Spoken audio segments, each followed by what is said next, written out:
Why, hello, everybody. This is Eric Virathaler, Virathaler Studios, back again for the next episode of Sit Down by the Fire. I'm here with my co-host, Ty from Junebug Films, and we are here with our next special guests.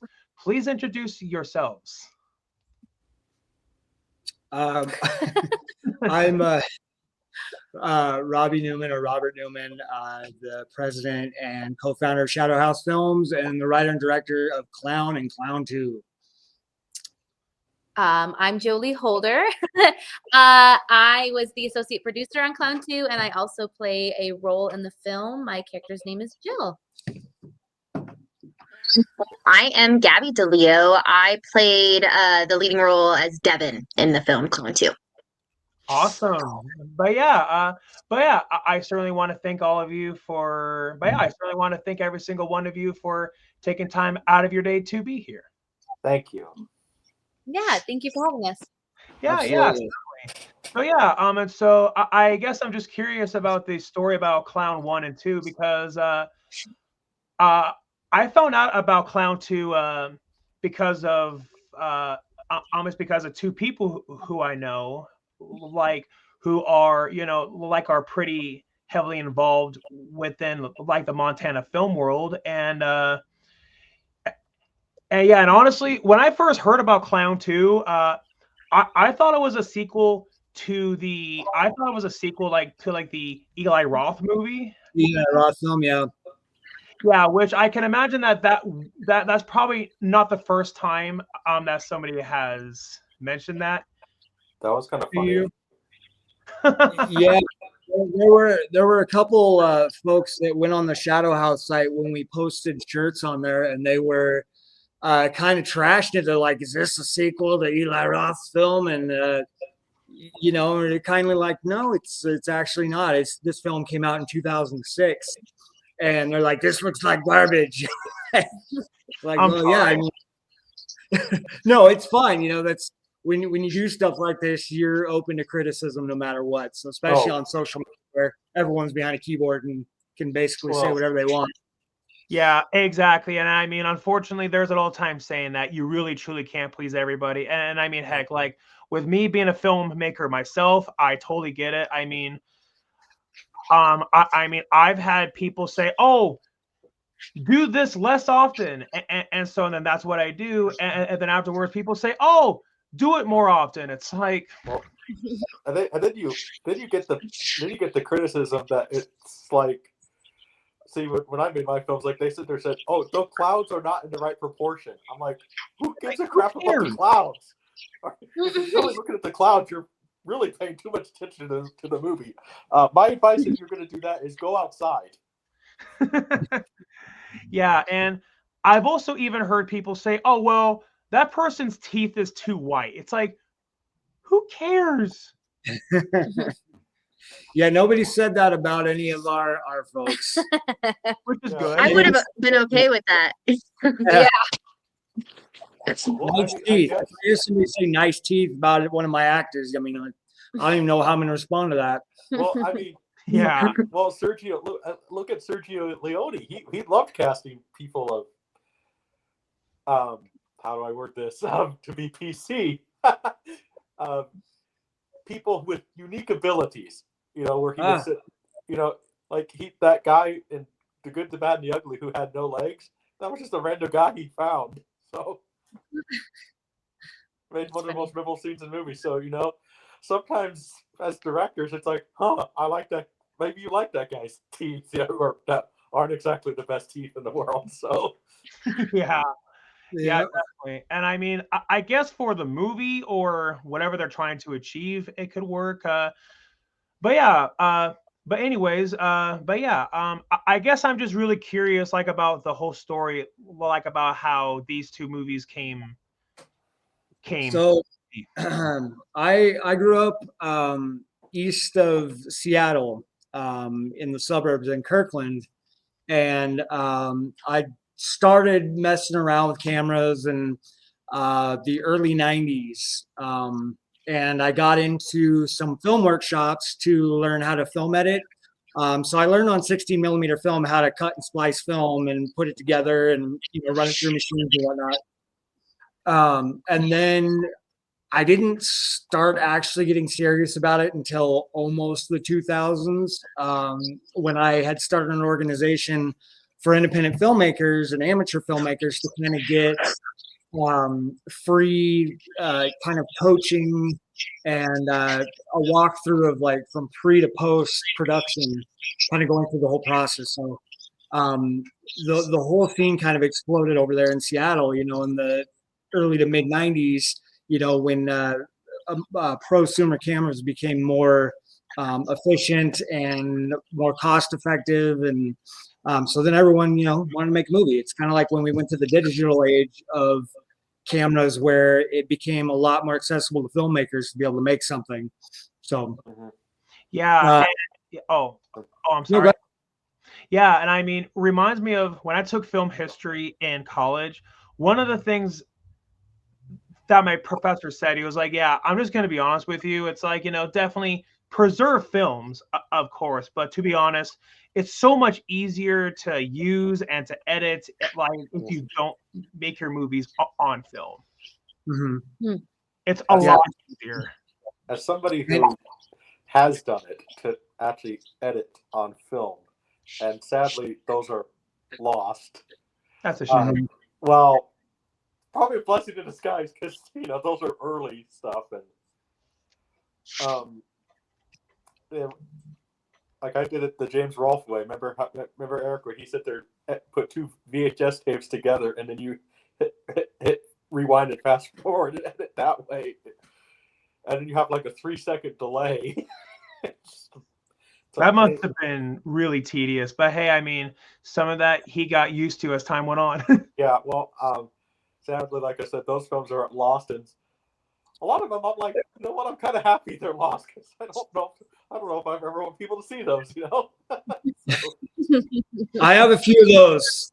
I'm not gonna lie. There's a archive of sorts of things that I've put together, back in the mid 90s and whatnot with friends, just trying to get comfortable with composing shots and everything. And they're just awful. Absolutely terrible. But, I'll, drunk time at a party, I'll bust out the DVD and be like, "Hey guys, you want to watch this terrible stuff?" And, it's always a party favorite. Right. But no, editing on digital is a lot easier. And plus, with the right filters now, you can really get that film look, Yep. And especially if you light it correctly, all that stuff, So yeah. Filters are good. I kind of have the idea of the filters is like when you see them on social media. Sure, it looks good, but people are going to find out the truth eventually. So I mean, the most you can do in camera, the better. Obviously, using LUTs is a really big thing right now. Using pro cinema graders, like Cinema Grade, that's another example. I mean, those can do some really good stuff, especially if you have pretty quality footage. But yeah, you see other people that'll use the nonlinear editors, and they'll go and they'll do color grading, and then it looks good in one scene, and then another scene it looks completely different, and so it can still be a little tricky. Oh, definitely, yeah. And I mean, it's pretty much, it's all just about trying to learn to adapt to all that. Oh yeah. So sorry, I kind of went off on a little tangent, but so I did Clown in 2006. We did a local casting call in Western Washington. We pulled some people from just kind of the greater Seattle area. And then we spent 2 weekends in Central Washington over in Cleveland-Ellensburg area. 2 3-day weekends, 16-hour days filming at this cabin. So I think our budget was around $2,500, and we had to rent all of our equipment from a camera house in Seattle and then drag it all over there. So we made that film.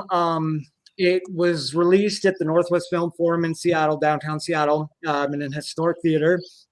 It was a packed crowd the first night, and they liked it so much they wanted to keep playing it for the week to see if they could get people in there, and they were able to do a pretty good job of getting people in there for the next 5 days. Awesome. So then after that, it kind of sat around for a couple years, and then it was released to DVD in 2009. We offered a DVD, and then we released it, and that was one of the first things that went on Amazon Prime when Prime became a streaming service, or Prime Video, I mean. So that was on there for 3 years. They got watched a lot. As far as accolades, it went to the Big Dam Film Festival in St. Louis, Missouri. It won second place there. And then the Seattle Crypticon in 2008, where I don't know if you guys are familiar with Crypticon, but basically, yeah. So you have a lot of, B-grade actors that show up and, sign autographs and kind of hawk their wares and whatnot. But it was one of the films that screened there. It was asked to be screened there. And so that was, I was like, oh, okay, people like this kind of really low budget film that kind of emulates the 70s grindhouse era, so it had the dialogue, the bad acting, the film grain, all the scratches and everything like that. So it took another 18 years before we started writing the script for Clown 2.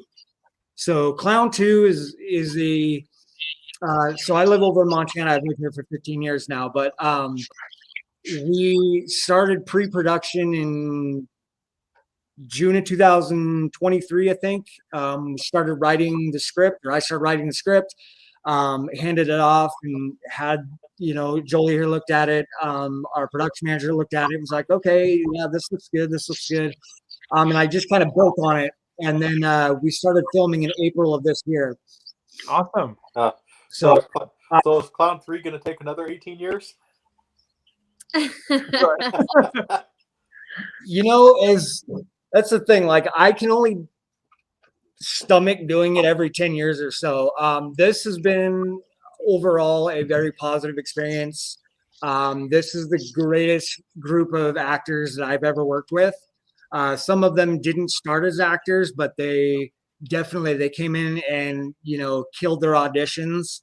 And so we had a great group, and we vibed really well.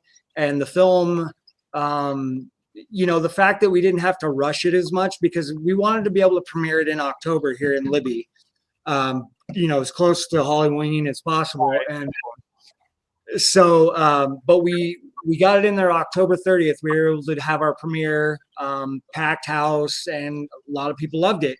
And it wasn't even completely done. Like, the end credits weren't done. There were some scenes that were only pre-graded. They weren't completely post-graded. It wasn't, they ran it basically from an HDMI cable into their projector because we hadn't built the DCP for it yet. So it was kind of a preview of what it'll look like, and a lot of things, or a lot of ways, it looked like it does now. But now it's the final grade, and everything's done with it, and it's been uploaded so it can be in its normal flat aspect ratio, and it has surround sound now. So awesome. Yeah, we have 2 showings. We have a showing tomorrow night and a showing on Saturday night at the Dome Theater here in Libby, which the Sandersons who own it have been very gracious in letting us kind of plan times to do it. So it kind of helps them out. It definitely helps us out because we can get everyone in there.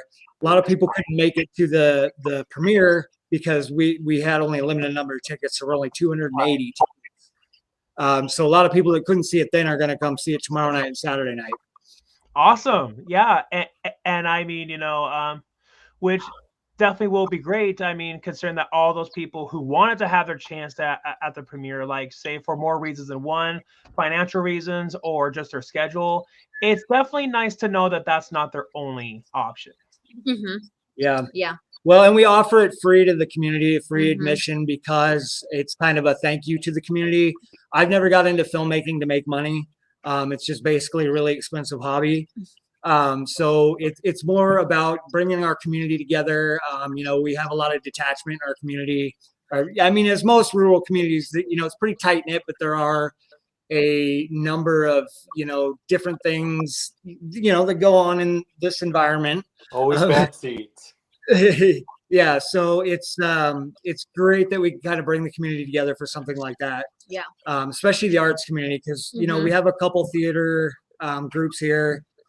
So they were pretty helpful with that too. snatched a couple from the theater group. Yeah. They were anxious to try out, and they did really well. So, yeah, kind of gives all of us an opportunity to do something fun when there's nothing else to do. Yeah. Yeah. Certainly, yeah. And that's a very common thing that I hear from people in Montana. Like a lot of people will say that, yeah, there's just really not a whole lot of things to do in Montana. And so, yeah. And I mean, I don't think anyone's ever going to say no to doing something, that's fun. So.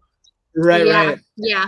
Yeah, we had a lot of people initially who had asked about it, and but when they heard they had to do an audition, and they had to do a specific type of audition, Mm-hmm. they had to do a couple different monologues from different genres. They're like, never mind, I'm out. Yeah. So. We had to convince one of our lead actors that because he had just wanted to be a background person. And I had to convince him to audition and follow through with it. And he ended up being he was a great addition to the cast, and he was one of our new actors. So that was fun too. Awesome. Yeah. Oh, cool. Well, I mean, that just goes with every community. That, like I said, you're going to have always bad apples and everything. So, Yeah. It's just a matter of learning how to deal with people like that.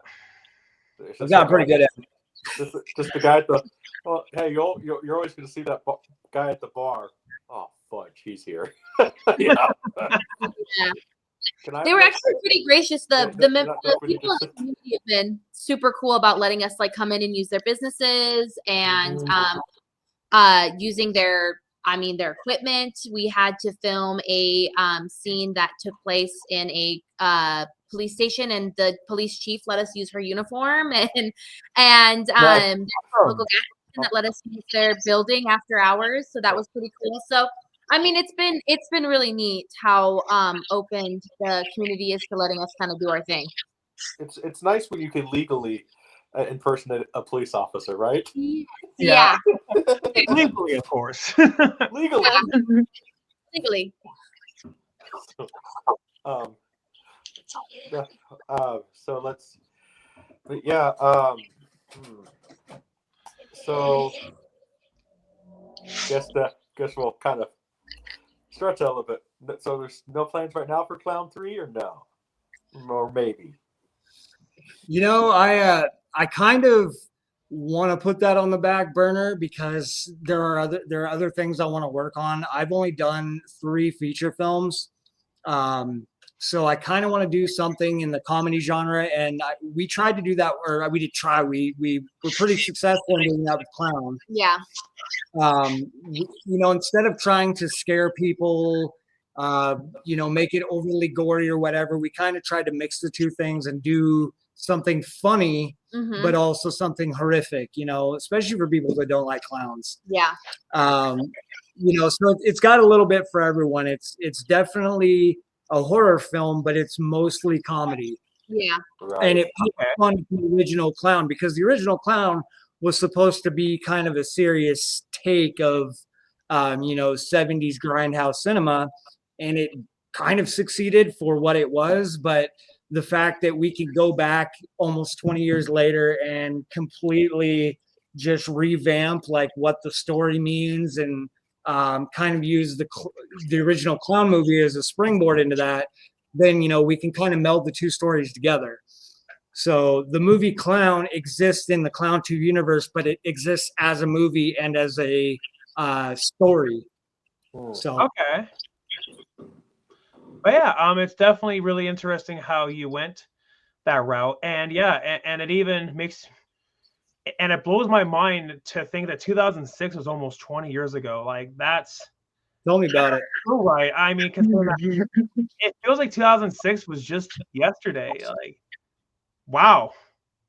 Yep. Wow. And things have changed a lot in the independent filmmaker world since then. So definitely, yeah. With the rise of Tubi and Netflix and all this other stuff, and yeah, I mean, things have definitely changed. Yeah. And it's, people say, oh, you still have people who have that mindset. Oh, it's so hard to make movies every same. I'm like, not really. You have more of a market now than anybody's had right now. You know, Definitely. it's more just a matter of getting your film seen is the problem now because the market's so saturated. But you know, that's why you just got to, you know, make it good. You know, And I also feel like you need to have that catch, which is why I feel like that the Winnie the Pooh horror movie got so much attention, and it's because it was so unusual, like to have just such an innocent, loving character be turned completely upside down and be turned into a mass murderer, and it caught everyone's attention, and especially with a recognizable IP. I mean, marketing, that was genius. Yeah. But anyways, we're not here to promote that movie. We're here to promote Clown 2. But anyways, Gabee. I'm just curious. So, how did you get involved? Yeah. So Jolee is actually my cousin. We are family. And so we actually did we went to school together. We were in high school for 1 year.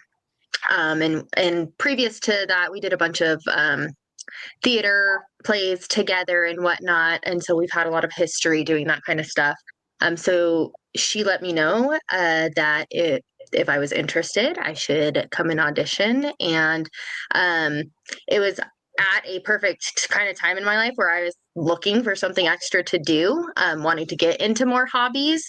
So I was living in Spokane, Washington at the time, and drove over to Libby to do the audition. And that was the beginning of this crazy, fun journey. After that, I know they accommodated me for a bit, being so far away from Libby. It's not super far away. It's a 2.5-hour drive. So driving there every single weekend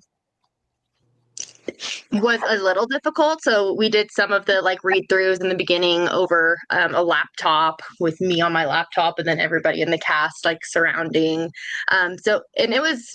This is my first film that I've ever been in. And like I said, I was out of any kind of performance since high school. So it was a nice little splashback into the performing world, and just a really, really fun time to be behind the scenes of something like that. Oh yeah, certainly, yeah. And it's definitely really good to know that that they were, it's definitely really good to know that they were willing to accommodate you for all that. And I mean, I actually had no idea that Washington actually was that close over to where they filmed the movie at. But hey, I mean, you really do learn something new every day.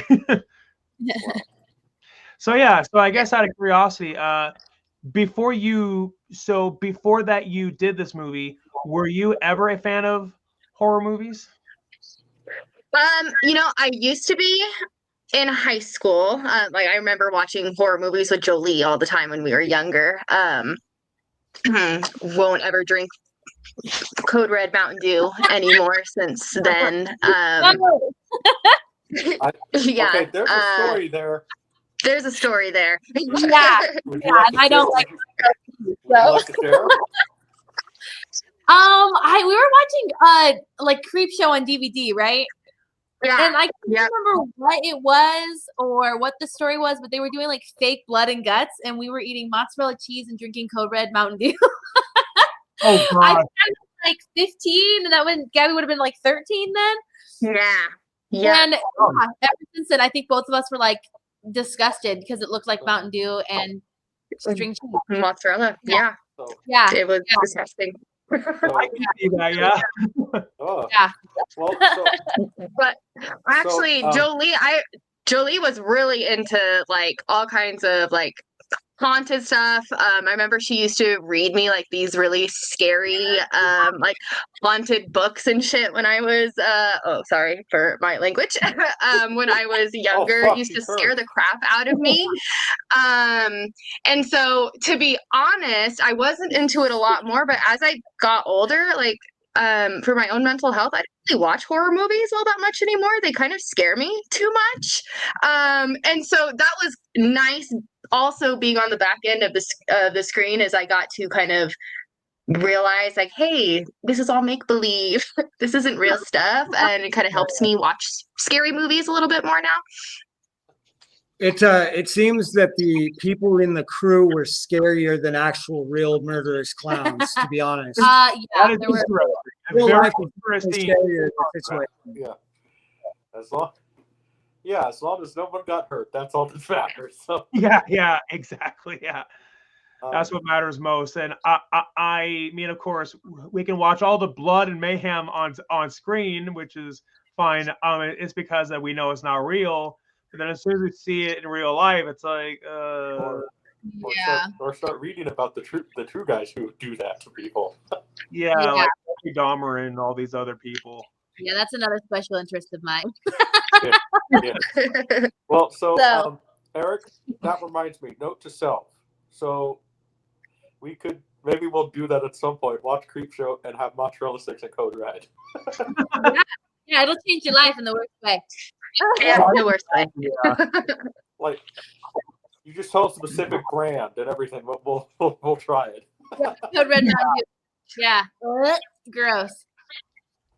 Interestingly enough, with Clown and Clown 2, well, Clown especially, I pulled a lot of names from Creepshow 2 because I grew up watching that. I loved that movie. You know, I Right. watch it on the weekends or whatever with my mom because I've been watching horror movies since I was a little kid.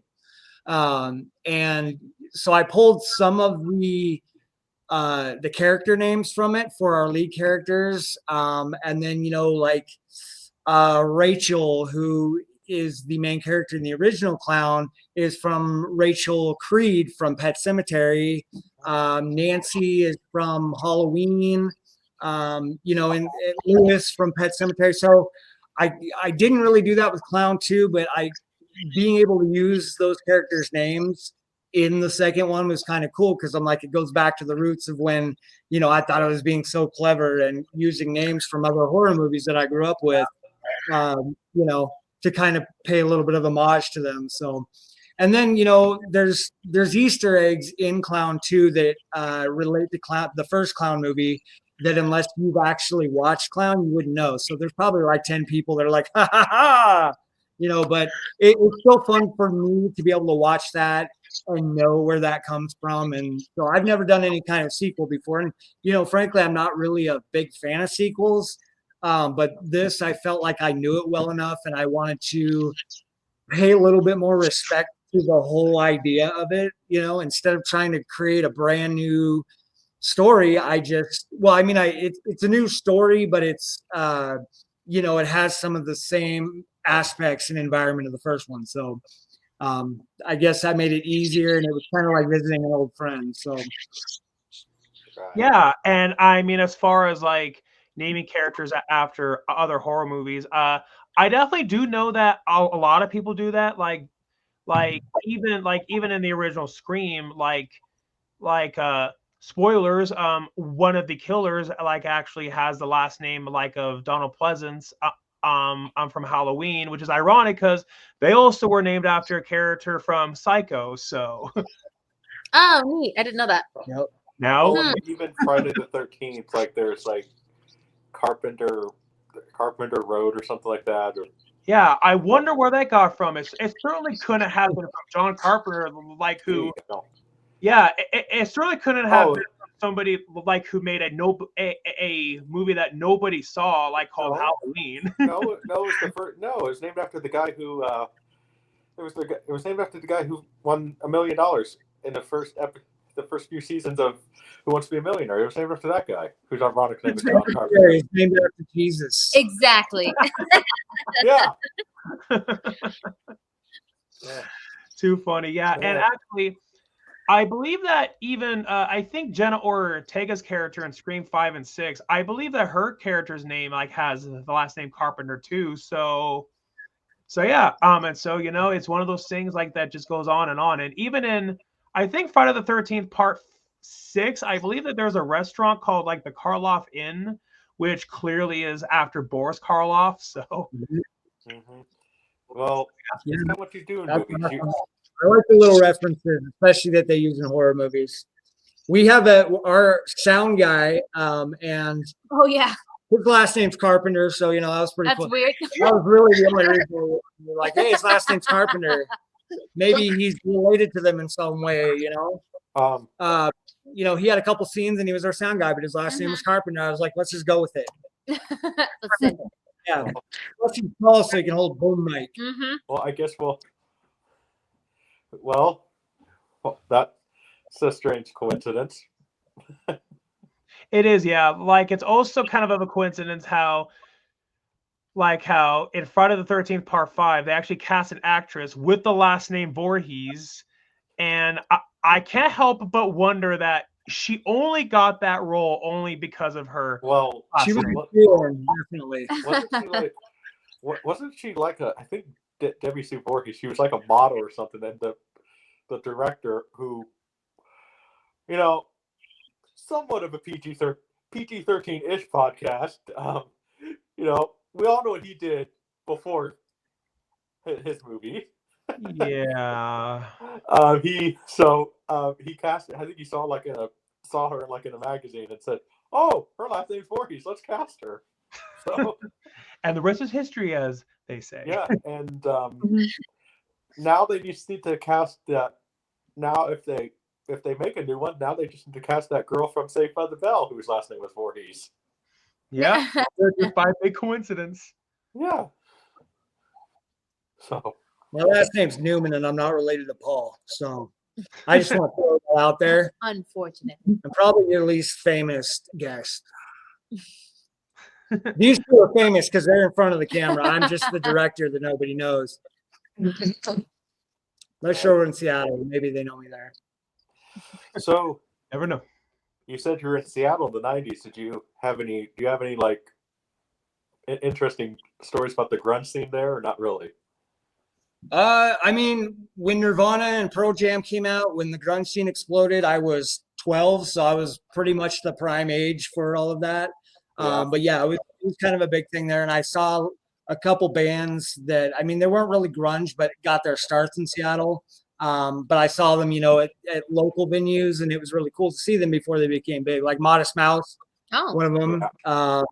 Yeah, I saw them at a little teen firehouse thing, or it was a firehouse to be converted to a teen center, and it was pretty wild. So yeah, I mean, I grew up in that area where that was a really big thing. So yeah, it's definitely a different environment when you move somewhere like Seattle to somewhere like here.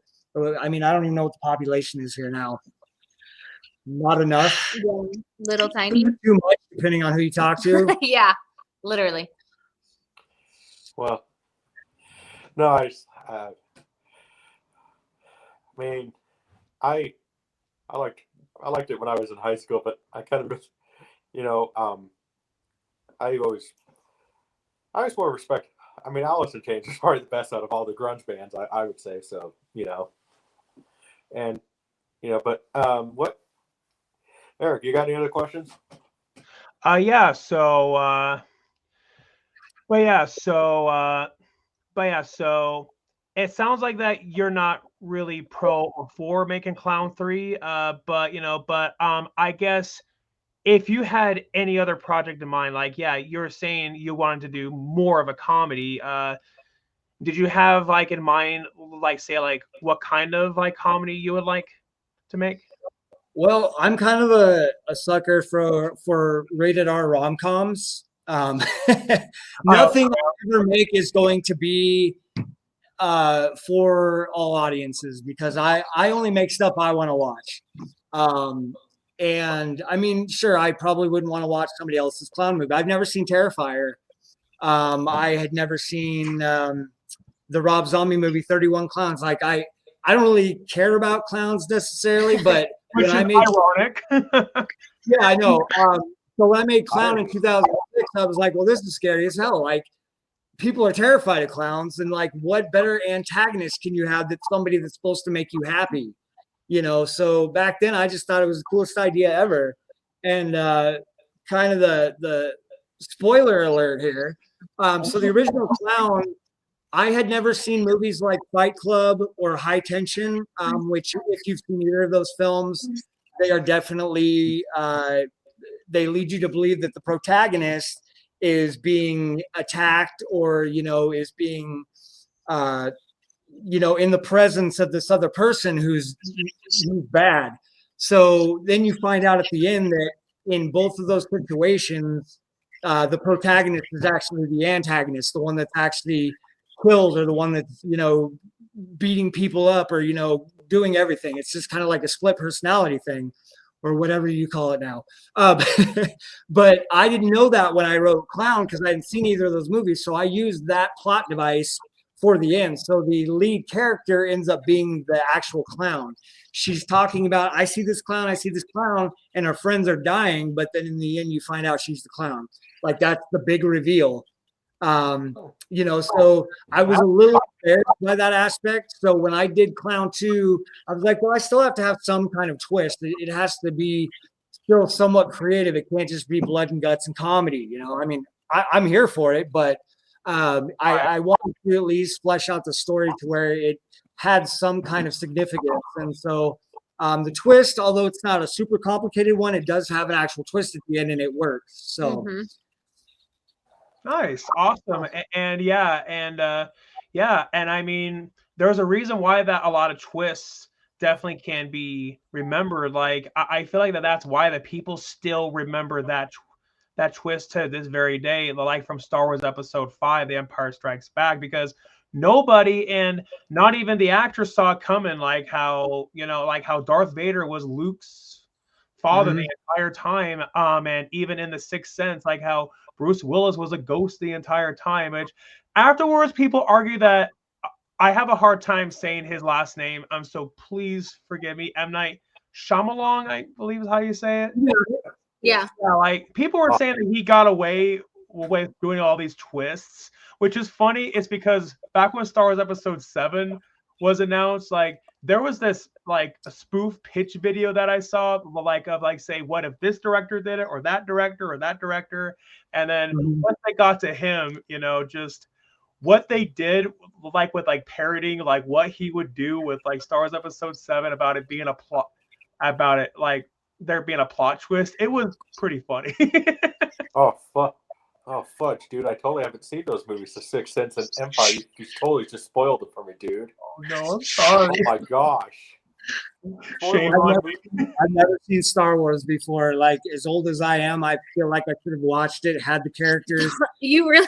the collectibles. Wait, are you Oh, I'm serious? sorry if I spoil that one too, but I kind of feel like it's one of those spoilers that everyone knows anyway. Now I don't have to. Yeah, that's your out. I'm just kidding. When back in the 90s, when they, I think it was 96 or 97, they had re-released the original 3 in the theaters, and I did see one of them, but I don't remember which one. So sorry for all the Star Wars fans out there. I don't remember which one I saw in the theater. And then, I saw the Phantom Menace, but that's only because where I worked was like, hey guys, let's do a field trip to see the Phantom Menace. I'm like, am I getting paid for it? And they're like, yeah. So I was like, let's do it. All right. Awesome. Yeah. And I mean, if you're going to get paid for it, makes it even better, huh? Oh, great. Yeah, and I don't have anything against him. I mean, George Lucas is obviously, a genius in his own right. It's just like it's not my type of genre, and it's just I've seen so much of it, just clips and everything. You basically don't even have to watch the whole movie now. Yeah. Oh, great. Now now we're gonna have a bunch of Star Wars keyboard warriors. Oh, goody. I'll go on. I'll quote me on this. No, I'm just kidding. Oh yeah. Well, I enjoy Star Wars, but I too missed the theater releases of those. Is that because you were You were like in diapers still? Yeah, busy not being born yet. It's fair because you obviously have to be born to see it. I'm Right. going to tell you right now, you didn't miss anything. I mean, I mean, when they re-released, I was 5, so if I did see them, I don't remember. So. Yeah, and I mean, I am definitely not gonna lie. I mean, if somebody can find a way to see a movie before being born, I'm gonna be impressed. quite that impressive. Technically, I guess you could argue. Well, I did see it. I was just in my mom's tummy, so I don't remember seeing it. Yeah. That's the only way I Hero. can think of. There's a plot for a movie. See a movie before you're born. Yeah, exactly. Without time travel. Yeah, without time travel, like that would make it even more impressive. So there you go. There's his next movie. I don't know if this being a PG-13 podcast, I could really talk about the schematics of how you would have an unborn child see a movie. PG, Where are they seeing it from? 80s PG-13. So 80s. You're gonna have to use your imaginations. Yeah, I mean, 80s PG-13 definitely was a lot more raunchy, and I mean, heck, like from what I heard, Indiana Jones and the Temple of Doom, and I believe Gremlins, like were the two movies that pretty much created PG-13. They were. Yeah, but the 80s was a wild time for films, and even into the 90s, they were really stretching that the whole idea of what something should be rated, unless it was outlandishly like vulgar, like even Poltergeist. I mean, the first Poltergeist movie, PG, like that movie traumatized me, but also got me excited for finding dead bodies in my backyard. Yeah. I mean, other dead bodies in my backyard, like and there was a lot of very un-PC things back in the 80s that could be in a PG rated movie. Like there was a Disney movie that had the F word in it. I don't remember which one it was, but there was different times. Well, there was definitely even a Disney movie, Dragon Slayer, which stars the guy, the bad guy in Ghostbusters 2 as a Dragon Slayer. That's a movie released by Disney, and they show female anatomy in the movie. So and I believe in the Sonic OVA movie, there was a brief moment where you can actually see Sonic giving the finger. So I'm like, that's insane that they got. Well, and then even Disney released a horror movie in the early 80s. The Watcher in the Woods or something. Watcher in the Woods, yeah.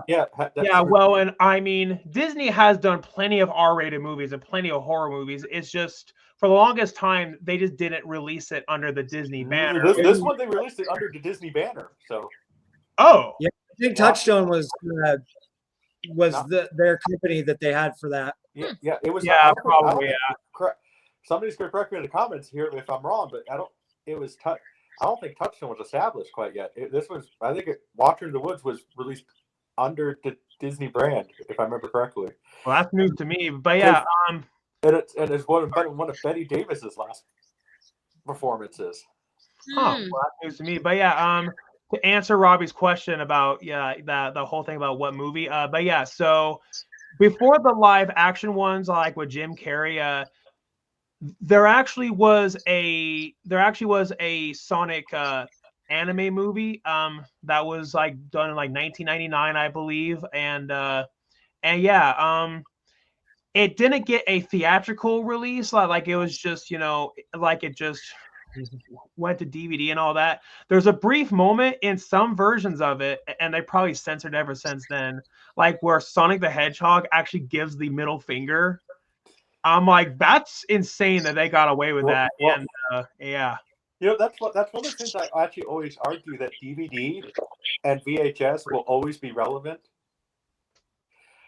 Because as studios continue to censor their own movies, you're making the DVD and VHS, you're giving it more money because people are going to be sought after for the original movie. So, well, I mean, Disney is infamous for putting little nasty Easter eggs in a lot of their animated films, like The Little Mermaid, with the priest. I mean, that's the one that I remember, but I know there's other Disney films. And then the infamous cover that has the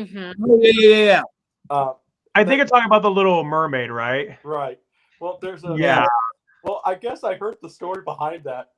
This is the story I heard. The guy just said they said, "Oh, by the way, you're getting fired today. Can you draw the poster?" So the guy sits there and says, "Well, okay, I'm going to get fired anyway." So he drew on the castle. He drew a dick. You know. I mean, And the rest is history. And and from what I saw, I forget her name. She's the one who voices Ariel. Somebody asked her to sign like that VHS of like that infamous cover, and she actually signed over it. And I can't help but she did that on purpose. What a baby. So, well, and then now Disney's notorious for stuff like that. They are, yeah. I'm gonna blame Katzenberg for that one. Yeah. But anyways, Gabby, but yeah. So I guess question for you. I'm assuming that you have seen the movie. After seeing, after seeing the movie, how do you feel like about like like seeing yourself like on the screen? It was a very stressful night, that's for sure. One of the lots of anxiety that night, just with the house being so full with as great a turnout as we had. It was, I'll be honest, it was hard to pay that close attention as I wanted to, with trying to manage all of the people that I invited and my own emotions and anxiety. And so I was very impressed with the one thing I was unsure of, and like thinking about like a feature film is like the quality, what makes it look like a feature film or a movie versus like a home video that anybody would see. And that's what I was looking for going into it. I was like, okay, what does this look like? And I was so pleasantly surprised with the quality of how it turned out, that it made it feel, even though it was like with people in a small local community, it made it feel like it was a big time production. So that was really cool. Like I said, stress is super high. I didn't get to pay attention. I missed a few scenes. There was a time that I was out of the theater for probably 20 minutes plus or something was going on outside. And so I am looking forward to being able to watch it again and in its final rendition, to see and just be able to focus better and actually watch it. There's some cool scenes in there that I missed that I'm looking forward to seeing. I don't know how much information to give because I don't want to give anything away as well. I'm definitely sorry to hear that you had that experience, and I'm really sorry if I brought up any bad memories. I didn't intend on that. Showbiz, baby. Yeah. So it's showbiz, and well, I am definitely really glad to know that you at least can have your chance at having a better experience. And I mean, hey, it certainly isn't ever too late to turn things around. Absolutely. Well, yeah. And I think I was more worried about what everybody else thought, right? As when you're putting your face up in front of everybody, you're like, okay, what's everybody going to think about this? And so, I was, like I said, really, really happily surprised with how it went. And I'm just looking forward to having a chance to actually watch the movie in a calm environment and just enjoy it versus stressing the whole time. I think a lot of people shared in Gabee's sentiment too, because this was done locally, and of course people wanted to go because they either knew one of the actors or heard about it word of mouth, and nothing this kind of extravagant happens in this community. So it was kind of like a thing where everyone could go see, oh, I heard this was filmed here, I want to go see it on camera and stuff. So, but a lot of people, I think they went into it, and originally when we started the audition process, when someone in your little town says, hey, we're going to make a movie, everyone's like, yeah, right. Okay. You're going to bust out your little Sony Handycam and we're going to go out in the woods. You're going to be a creep. Like, there's, Yeah. there's a lot of moments still. Well, yeah, sure. Gosh, Gabby, that's secret stuff. You signed an NDA. Yeah. So yeah, a lot of people thought kind of they went into it with the same kind of idea that I don't know, man, this was done locally. It's probably going to be garbage. And I mean, if you guys know anything about Libby, there's been several films made here, or there's been scenes filmed here, like The Revenant, with the waterfalls after Leonardo DiCaprio gets attacked by the bear. That happens here at Kootenai Falls. The movie Always, The River Wild, is there another one? That horrible movie with what's her name? Tara Reid, where she's on the pond in the island. That was filmed just south of town. Oh, Wow, I had no idea. Yeah. So in terms of so Libby's kind of a filmmaking mecca, at least to get your good scenic shots.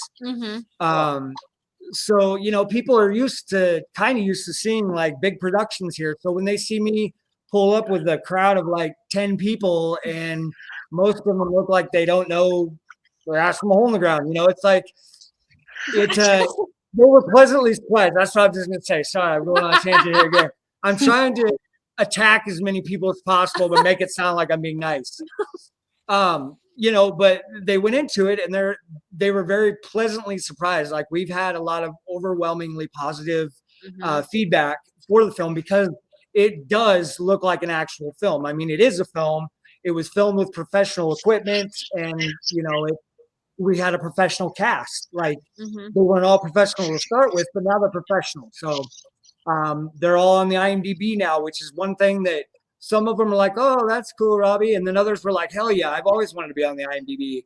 And that's one thing I promised them. I said, when we do this film and we release it, you guys are all going to be on the IMDb. And we've got all of them on there. So, as well as the title of the film and everything. So, a lot of them thought, oh, that's really cool. So, and it is. Like, I've been on there for probably 12 years, and even when I first was on the IMDb, I just thought it was the coolest thing ever, but back to our audience, we got a lot of positive reviews from people that I don't even know. Jolee, I know, gets messaged, several times a day since we had our premiere saying, hey, that was a great movie. When can we see it again? Or, hey, I want to have this person watch it. Where can they see it? That type of thing. So it's been a great experience. Or to get interviewed on the podcast. Exactly. So and I mean, life can throw you a lot of surprises. I mean, I honestly never thought I would have started a podcast, but hey, I mean, life happens. Yeah. Well, and you've been in a couple commercials and you've been in a couple independent films, haven't you? That I have, yeah. And and I mean, most of the movies I've been in have been horror movies, and it's really funny you mention that about the commercial because this morning I actually stopped by my gym and and I was working out, and then on the TV was a commercial that I was in. So did you get ready? I was like, hey, that is pretty awesome. Yeah. Yeah, absolutely. So Gabby, and so I guess out of curiosity, did you ever do any theater back when you were younger? Yeah, absolutely. I was involved with theater. Started off with Missoula Children's Theater. If you're from Montana, maybe you've heard that. And then worked with a couple of the local troops in the Libby area. And then after high school, I moved to the Spokane area, and I didn't do anything. I was with my performing. I kind of went into I'm going to get a job, pay the bills, get into that corporate kind of thing. And it's been really fun ever since doing this. It's kind of reignited a spark for performing and whatnot. And I'm trying to reassess my future. And do I continue doing my corporate job, or is there a way that I might be able to get more performance? So this is a cool opportunity that reminded me, hey, there is more going on here in this beautiful thing called life. Yeah, and and to all that I say, you can fail at what you don't want, so you might as well should go take a chance at doing what you love. Way to grow, Absolutely. way to grow, quoting Jim Carrey again, huh, dude? Yeah, and I mean honestly, there's a reason why that I say that quote. It's because honestly, it's one of the best quotes I have ever heard. Like it's so simple, but yet like it resonates so much. Oh yeah. Yeah, and I mean ultimately the reason why that I say that to you like is because honestly, life is too short like to not go do what you love. And I mean, the last thing that you want to have happen like is on your last day of life, like to you look back on your life like with all this regret. I mean, nobody wants that. Yeah. Do that. Right. You know what? I got a question for her. Okay. So when she wins one, what's your speech? That is a great question. But it's okay because I'm the best nothing. No pressure. But got so long and hard about this.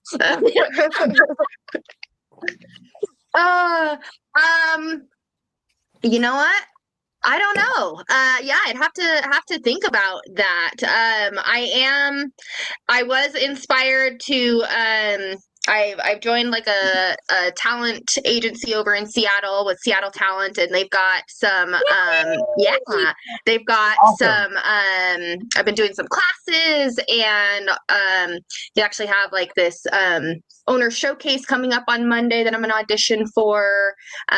They also want to showcase like some singing. I like singing as well, and so yeah, I'm trying to get out there and do it. And like you said, even if it's not, for career money or whatever, just doing something fun because I enjoy it and can. Yeah. With 30 closely approaching, I'm like, okay, yeah, let's go ahead and live a fun life versus just the corporate world. Yeah. There you go. Life is just way too short. Well, here. This guy already knows it, but I'll share mine. Everybody here is probably pretty much on every podcast, but I had an assignment in school, and I was supposed to write my Oscar speech and everything. So I said, I would like to thank my friends and family, my lovely wife Megan Fox. Oh, nice. I was 16. So what do you expect? There you go. Yeah. And I said, I also would like to thank the people who said that this would never happen. And I have in parentheses, look directly in the main camera. No. Yeah, and I mean, ultimately, all those people like who say that you can't do it, or all these people who say that they don't believe in you, use that as your motivator. Is because ultimately, no one's gonna believe in you until you believe in yourself. Well, I remember the quote from Tommy Boy. Why say no when it feels so good to say yes? Certainly. That's actually got me in a lot of trouble going by that adage. So, hey, Tommy Boy. It's about your attitude on how you do it. It just feels so good to say yes. Because again, you could take a good look at a T-bone by sticking your head up a bull's ass, but wouldn't you have to take a butcher's word for it? That is true. Yeah, that's definitely true. And the rest is history, as they say. But yeah, it's really funny that you mentioned Tommy Boy because probably a lot of other people feel this way too. More than likely, it's just whenever I hear about that movie, the first thing that comes to my mind is fat guy in little coat, fat guy in little coat. Believe me, as a fat guy, that's a funny bit to always do, and that's why like I was so glad to get this suit jacket because it's actually. Look, I can actually button it. So, yeah. But yeah, I mean, as somebody myself, like who is going through weight loss, I mean, I definitely understand. I mean, even going back to episode 1 of this podcast, I mean, you will see that I'm wearing a very different suit, and yeah, and I mean, and that shows all the weight that I've lost, and I mean, like that first suit, like that I wore for this podcast. I mean, like it's way too big on me now, and you know, I definitely feel very, very proud of myself because yeah, weight loss isn't as easy as it sounds. Well, I mean, for me, it's like, for me, I have the problem that I'm part Norwegian, so and Norwegians were just Swedish, but you know, the same general area, and Vikings are just naturally big guys, so Yeah. I just have that problem. So in the first clown, I was pretty heavy when I started. I was over 300 pounds when I started. So I have a couple cameos in there because I couldn't get anyone else to play the part that I wanted to because it was just so outlandishly offensive. So I did it. So the first part we shot in July. And, you know, I was a pretty big boy. And then the second one we shot in September after I'd lost another 40 pounds. So I looked like a different character. The continuity was terrible. But also I was like, you know, I lost some weight. Yeah, good for me. But then, like, people were like, did you get somebody else to play the part for the second part of the movie? And I was like, no. That's all me. Still me. So, yeah, it's man, you could have I put was just weight loss and noticing the difference. I'm like, well, that kind of happened in Clown, the original Clown. well, you could have at least put a pillow in your coat or something, you know. I put a sock down my pants. Does that count? There you go. My mom and dad were very proud when they watched it on the big screen too. They're like, "Why did you do that? Like, why not?" For the cinema. Yeah. Hey. Not using an anamorphic lens, so we got to make things look big. I don't know. Yeah. It's part of the process. Part of the process. I mean, It's cinema.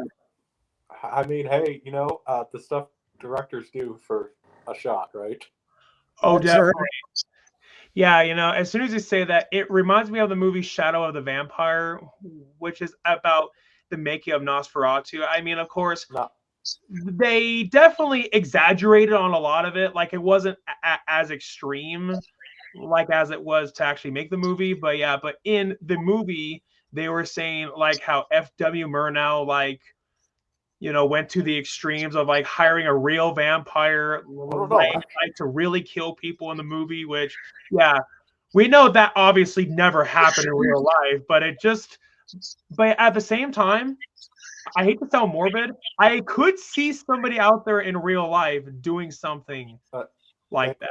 Well, we sacrificed the whole goat before we started Clown too, because we just, you know, I was so worried at the beginning when we started filming. I was like, we need to sacrifice an animal, and that just happened to be the one we could find. Really easy to find in Troy. Really easy. Yeah, goats, Plethora. Rocky Mountain sheep. I mean, yeah. Hey, Whoa. as long as it isn't too much like Cannibal Holocaust. Let me put this on the record. I was not a part of that. Her lawyers are going to be in touch. By association. Yeah, and so then in other words, I guess you can say about that sheep. I guess it was a bad situation. Well, I guess they really didn't cheap. They definitely didn't cheap out that one. It showed they're not cheap. Yeah, definitely not. No. So yeah, and so you were saying about how Clown 2 is gonna have a few more showings, like in around Montana and Washington. But yeah, did you have in mind, like, for when it would go on Amazon Prime and all of these other services? Well, we kind of want to run it through the region first. We want to show it in Sandpoint, Idaho, possibly Coeur d'Alene, Idaho. Checking out venues in Missoula. There's a couple there that are they have a pretty big film community in Missoula. So I mean, a lot of college kids, you know. So yeah, probably Montana, maybe Eastern Washington, Idaho. But I don't know. It's like I don't want to release it on Prime yet. And if you've ever put anything on Prime, you have to jump through a lot of hoops. You have to have some very stringent specifications to get your film on Prime Video. So that's a lot of stuff that like I just kind of want to break from the production process of this because I literally worked on the editing for I don't know, for probably 2 months straight, every night editing. Yeah. Just to make sure we hit that deadline of October 30th, which, and even then, some of the stuff was only pre-graded, the color graded, and like the credits weren't done. We still wanted to show people that came to the premiere, like, oh, these extras were in it. So like, I kind of just threw together an end credit sequence, but now it's actually done and it looks a lot better. And, even our projectionist yesterday, when I was previewing the film, she's like, oh yeah, this looks great. I love how you did the credits and colors and it looks so professional. Well, I've done this before. Yeah. So it's technically the one that's out, the one that's finished now, since you already had it theatrical, technically the one that's out now is the director's cut, right? Yeah. Technically, yeah. And as somebody like who also has edited films too, I completely get it. And it makes it even worse if you don't have the right software. Like if you have a software that keeps crashing or is just not willing to cooperate, especially when you have a deadline, it makes it so much worse. Yeah. When we started filming, so it's a mixture of 4K footage and 1080p footage, just because we started with a videographer who wanted to get into cinematography. And so he kind of wanted the experience, and, I was going to show him, and then he ended up not being able to do it anymore. So he did one scene. He did the first scene. And then after that, it was all on kind of me to, now I have to do the cinematography, which is kind of what I didn't want to do. I wanted to be able to just direct and not, set up the lenses and the lights and all that stuff. So I ended up doing it, which kind of slowed down our production process, the whole filming process. It took longer to film the scenes, and I had to use my camera, which is 1080p. So it ended up working out really well because I got a new cinema lens. I upgraded some of my equipment, and then but what you're saying about the software, I had to rebuild my editor because my editor was about 8 years old. And I had nonlinear editor software that was 12 years old. And so I needed to upgrade to something better because I didn't want to pay for the subscription, for Adobe. Yeah. So I ended up going to DaVinci Resolve and buying the studio version, and I, leaps and bounds above what I was using before. So it had a little bit of a learning curve, but a lot of the principles were the same with nonlinear editing. So I picked it up pretty quick. And then once I did that and had a faster editor, like I was able to bust out scenes pretty quickly. Okay, awesome. Yeah, and it's definitely really good to know about those resources because, and I mean, that could probably be one of the reasons why that with my last movie, why that I had issues, trying to edit it because I was having a lot of issues and I totally get it about not wanting to pay for a subscription. It's because all that definitely will add up over time. And I definitely would just pay the one-time fee, which it sounds like that you also agreed to because it just saves you a lot of money. Well, and Resolve is kind of the industry standard now. Like they've done a lot of, like Deadpool. Deadpool was edited with the Resolve, and a lot of the bigger movies have moved to that because it has an integrated color grading system, which is the best in the industry. Unless obviously you go with a, professional colorist who does it, for a job. It's good for pro and, intermediate filmmakers alike or editors because it kind of has the whole package. You don't have to, where like programs like Avid or Adobe, all of the software is separate.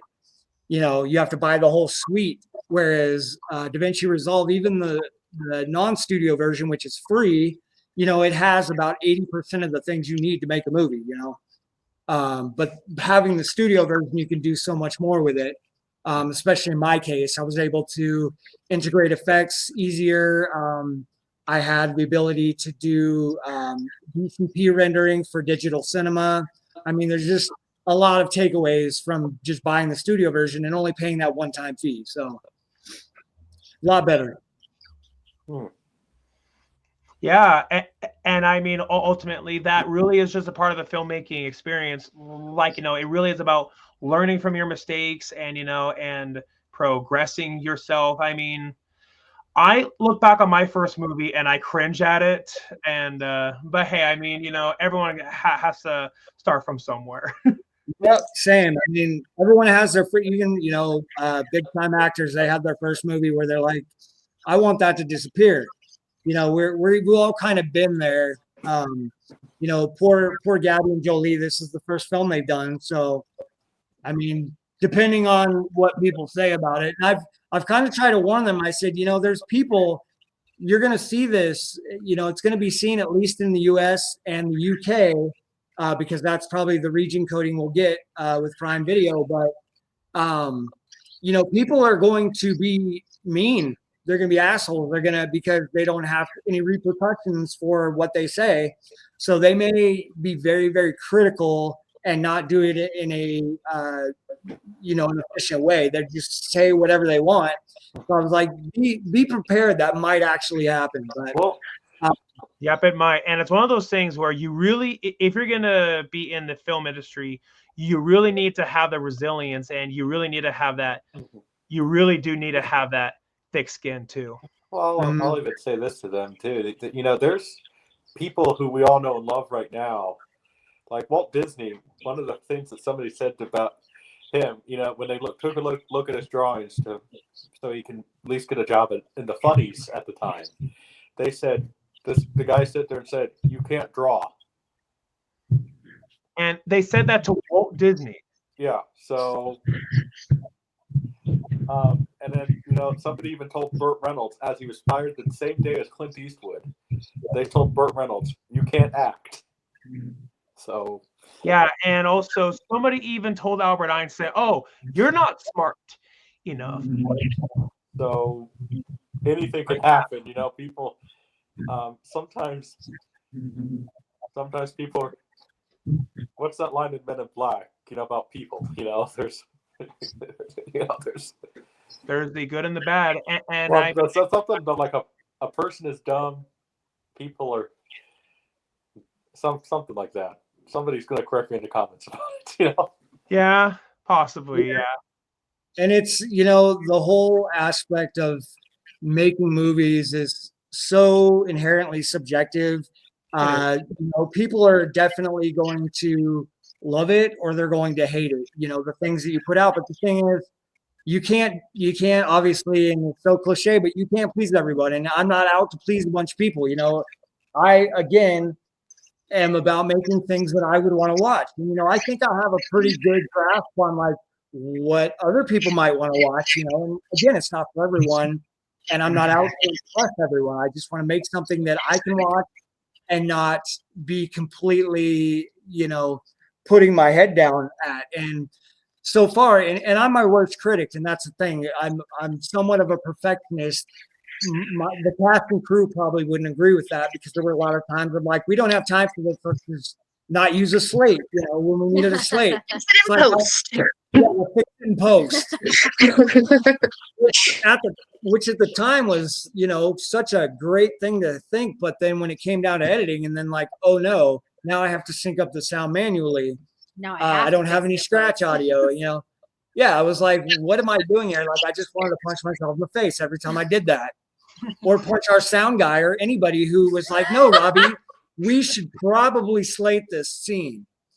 So, yeah, but there were times where I was in a hurry. And I'm like, yeah, well, one take's fine. Let's just do this one take. And I thought I was going to regret that part of it. But once we actually put it together, it ended up being very, very, it flowed very easily. And all of our cast did an exceptional job of, dealing with the, we got to rush through this scene, or, and everywhere we shot was on location. We never shot in a studio. So we had to improvise on making that scene look the way we wanted it to. Right. Yeah, and I mean, as far as I can tell, a lot of independent films are usually filmed on location, is because it's just a lot cheaper to do it that way. And I mean, and that's totally fine. I mean, you got to do what you got to do, like with the budget and the resources that you have. And so, Gabby, so my next question, if you had a dream role, what would your dream role be? Yeah, it's funny you mentioned rom-com earlier. That's where I think rom-com. That's what I always liked watching growing up. And still to this day, that's what I tend to go to, especially if I'm by myself and living in Seattle, like when it's rainy and like moody, it's like, oh, let's throw on a nice little rom-com real quick. So something cutesy like that, I think would be super duper fun. So what style of rom-com? Because he said really hard rated R rom-com. What type of rom-com we thinking? That's just me. I know. We're talking about you, but yeah, what type of what we're talking about her right now? Like, like 51st dates kind of thing. Okay. Good. Kind of a cheesy but a good uplifting story, feel good. Yeah, I like to positivity inspire. Yeah. What'd you say? I missed it. Hallmark. Gabby wants to be on the Hallmark channel. I missed it. Yeah. Hey! Could you say that third time, Robbie? But really, it's stuff that I've been looking at. I just was turned onto a website called Backstage.com, and looking at things on there, and they've got like categories where they're listing like Netflix auditions and all of these things. So something, it would be a dream to be a part of something that is well known, and I do like the idea of like film versus TV, but TV is cool too. Certainly, yeah. Back to Hallmark Channel. One thing we gotta appreciate about them is they have talent. They've made the same movie 3,000 trillion times. You know? Yeah. Well, hey, hey, I mean, if it puts food on their table. Yeah. Yep. And hey, Yeah. I mean, come on, that's a family tradition in some people's house. Watch the cheesy Hallmark Channel original Christmas movies. So Yeah, I do love Christmas too. The other thing about the IMDb too, if you're wanting to branch out, the fact that you're on the IMDb usually, and you can do promotion, you can put headshots, and you kind of link all of the things you've done in the film industry. It's all linked to that one that in the database. So prospective like casting agents and whatnot, they can go to the IMDb and say, oh, this person's done this film, or they were involved in this. And so that's cool when you're wanting to branch out of that. Me, I've never wanted to branch out, but I always want to be on the IMDb because I'm such a film buff. So right. Yeah. Um, So you mentioned Christmas, and I mean, considering that it's just a month away now. really? Yeah, who would have ever known? But yeah, so what are some of your favorite Christmas movies? My favorite Christmas movies. I'm one of the people that likes Elf. I know that a lot of people aren't really into Elf, but I think it's cheesy and cute and funny, and I like Will Ferrell. I'm one of the people that like Will Ferrell. Those people just like the raccoon in Elf. They just need a hug. What? Those people are just like the raccoon in Elf. They just need a hug. That's right. What other Christmas movies? Polar Express. Yeah, that's a good one. Yep, the Polar Express. Home Alone. Mm-hmm. Yeah, Home Alone. There's also the Gin. Oh yes. Or one of my favorite ones as I've gotten older, Santa Claus, 1959. Otherwise known as Santa Claus versus the Devil. Oh, I don't know that one. I know Santa Claus with Tim Allen. That's a good one. Yeah, yeah. It's Well, That's well, Santa anybody Claus can watch. versus the Anybody devil, huh? Because Tim watch Allen is the devil. that one. Watch that one. It is on. It's for free on YouTube because it's public domain. It's Santa Claus versus the devil. yes. Never even heard of it. So Yeah. Well, are you seriously you had it on in your last Christmas episode for your YouTube series. So well, I mean, I've had so many movies on there yeah, where Santa Claus honestly, it can 1959. be easy to lose track of it. Santa Claus 1959. About 1959. It wasn't even that long ago, guys. Oh Yeah. yeah. And then Yeah, exactly. Because I totally was alive then. really, Sick. dude, wow. Did you watch it from the womb? Yeah. Well, and then Santa Claus conquers the Martians. Yeah, which I definitely have heard of that one. Yeah, I missed that one. yeah. You I'm guys definitely one of the more popular cult movies out there, and yeah. So, but yeah. So I guess with that in mind, yeah, Robbie, would you ever consider doing a Christmas movie? I mean, I like Christmas movies. Would I try to make one? I don't know. We do get a lot of snow here in Northwest Montana, so I mean, we have that aspect. We have a lot of people who love Christmas more than their own children here. Mhm. Jesus' birthday. Turn up. And then, yeah, I don't know. I can't think of anything that hasn't been done. And even, yes, stuff like Clown and Clown 2 have been done, but that's more just, we want to have fun and make a movie. And the thing is, I won't write something that I can't film because I've seen a lot of people have done that. And then when they try to execute it, it looks terrible. So I won't, I try to keep it as easy as possible. And I know that probably doing a Christmas thing, you could probably do that pretty easily. But again, you have to do it at the right time of year.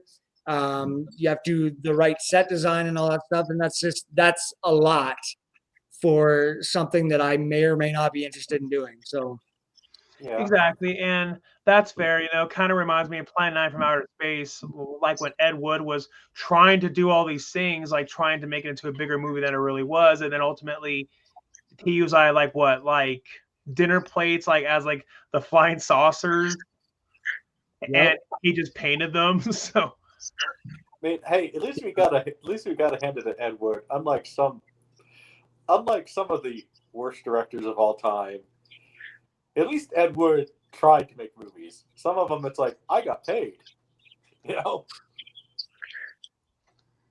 Yeah. Well, that's the thing. If you go into it trying to make money, then, you're setting yourself up for failure.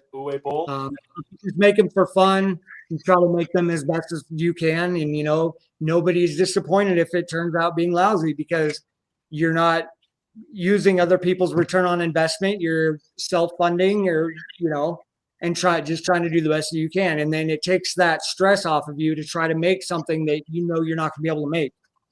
So yeah, exactly. It's like, I do understand that a lot of people who are in the industry of filmmaking, that they do need to make ends meet too, and I get it. But I mean, at the end of the day, you should really do it because it's what you love. Yeah. And ironically, I don't like making movies. I just like the end result. It's an arduous, tedious process, and I mean it's a lot of work. This is the most ambitious thing I've ever made, and I kind of preface that to everyone in the beginning. I said this is the biggest thing I've ever made. So it's going to be super stressful. It's going to be tedious. It's going to be all of the things. And everyone, they kicked ass. They came out with that knowing that it was going to be this huge process, and like everyone was on board, everyone was excited, and so that definitely helped me through the process to do that. And having people like Jolee here, kind of being going out and making sure we have all the things we need.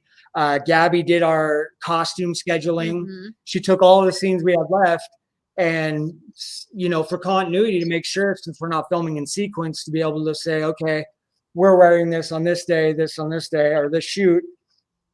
We were able. That was one less thing I had to try to think about. So we got all of the different locations because Jolee was on top of that. Hey, we want to film here, in contact with everyone, and then Gabee was doing all the things to make sure that we didn't look like a-holes. Everything matched up. So that's okay. Everyone has one. Well, it was mostly to keep myself organized so I didn't F up, because we were doing so many scenes back to back to back so quickly in that short little time span in July. That's where the majority of the scenes with Jolee and I, or any scenes that I was in, happened within that short term of the month because of my living situation, not living in Libby. I came over, stayed with my parents locally, and we hit the ground running. It was lots of fun, very fast, and bittersweet that it was so fast, but really cool. And I can very much appreciate all of the work that went in, that Robbie had to do, knowing how much we clowned around, doing the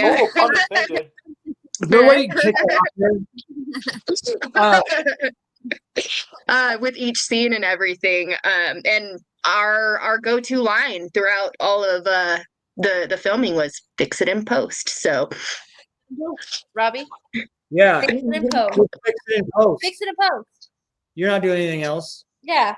What do you got going on? Fix it in post. Yeah, it was kind of a running joke. Fix it in post became the thing because it's like, well, if we don't have this time to make this look pretty, we'll just fix it in post. Yeah. But luckily, most of the stuff ended up the way we filmed and everything. It ended up looking great. So, and in most cases, our lighting situations, because we filmed a lot of scenes at night, we made it look very good. We cast shadows in the right places. And it's just all around. And again, from the worst critic here, it's an all around great looking film, and it's a well acted film.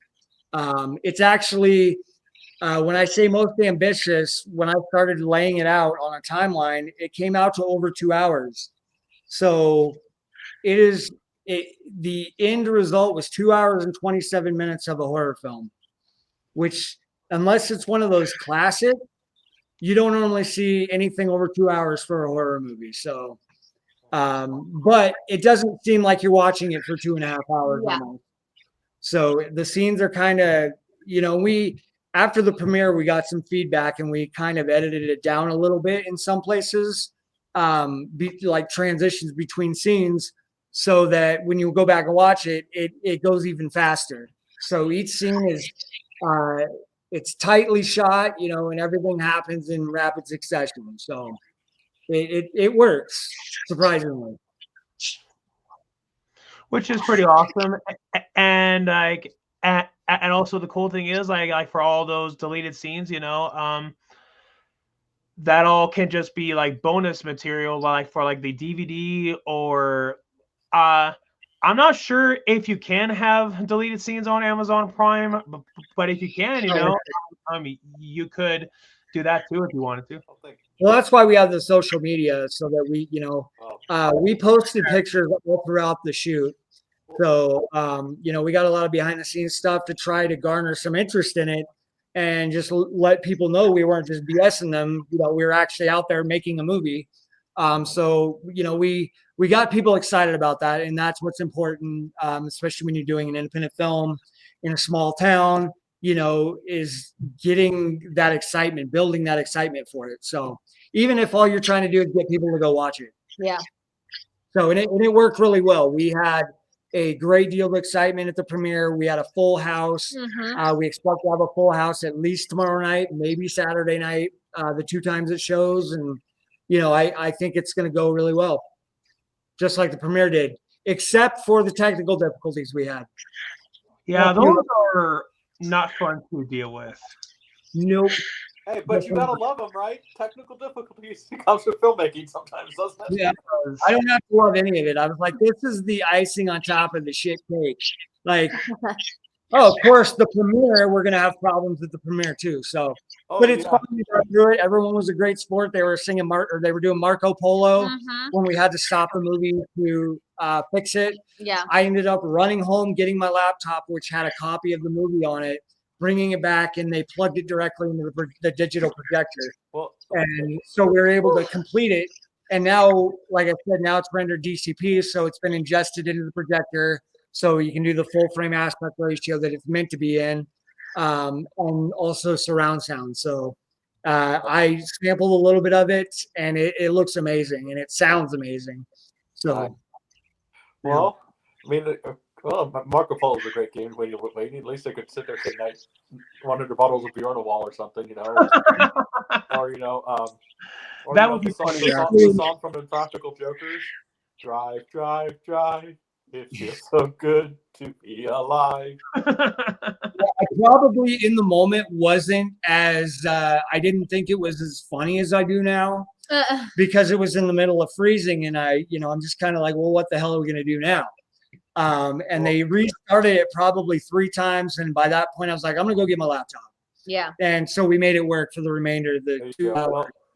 Well, no, I mean, I just say that, you know, sometimes like the technical difficulties, I mean, just got to embrace them sometimes, right? You know, like, Yeah, you just got to learn to adapt like a chameleon to all that, and just do the best that you can with the situation that you are dealt with.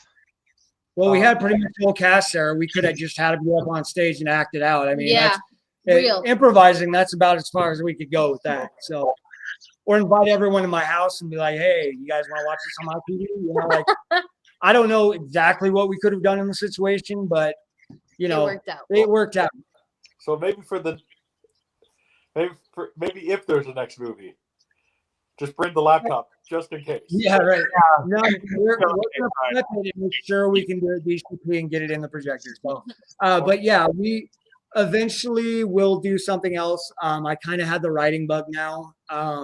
So I think given the positive experience with this, maybe not so much the filmmaking part of it, but how it turned out, the end result, I would probably write something and do another film.